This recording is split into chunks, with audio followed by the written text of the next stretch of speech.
Ibinunyag ni Baguio City Mayor Benjamin Magalong ang tinatawag niyang Big Tatlo na pangunahing sangkot umano sa katiwalian sa mga proyektong pang-imprastruktura ng bansa, kasabay ng patuloy na sigalot sa Senado kung saan hindi na pinapatulan ni Senate President Panfilo Ping Lacson ang mga banat ni Senator Rodante Marcoleta.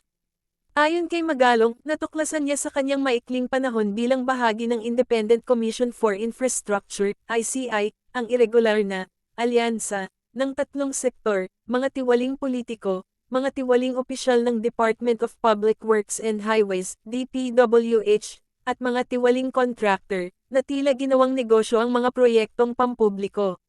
Tatlo lang talaga ang pangunahing players, mga korap na politiko, mga korap na bureaucrats, at mga korap na contractors, ani Magalong.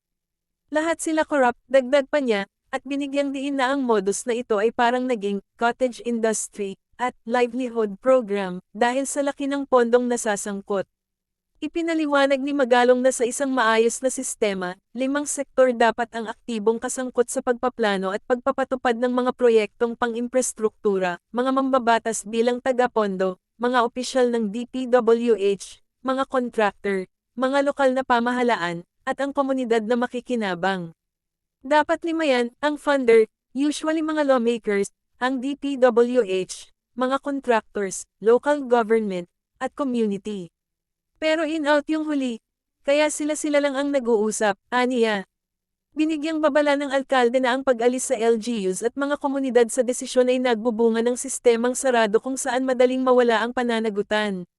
Samantala, sa Senado, hindi na pinapatulan ni Lacson ang mga patotsyada ni Marcoleta laban sa kanya at kay Senate President Vicente Tito Soto III.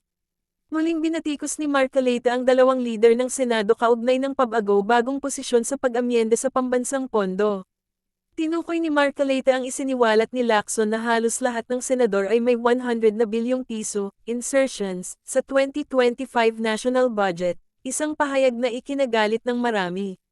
Kinwestiyon din niya si Soto kung hindi rin ba ito nagsingit ng pondo noong siya'y Senate President.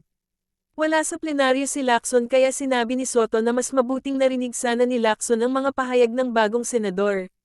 Ang mga revelasyong ito ni Magalong ay lalo pang nagpapatingkad sa mga alegasyon ng malawakang katiwalian sa flood control at iba pang proyektong pang-imprastruktura, na patuloy ngayong iniimbestigahan ng Kongreso at mga independenteng komisyon.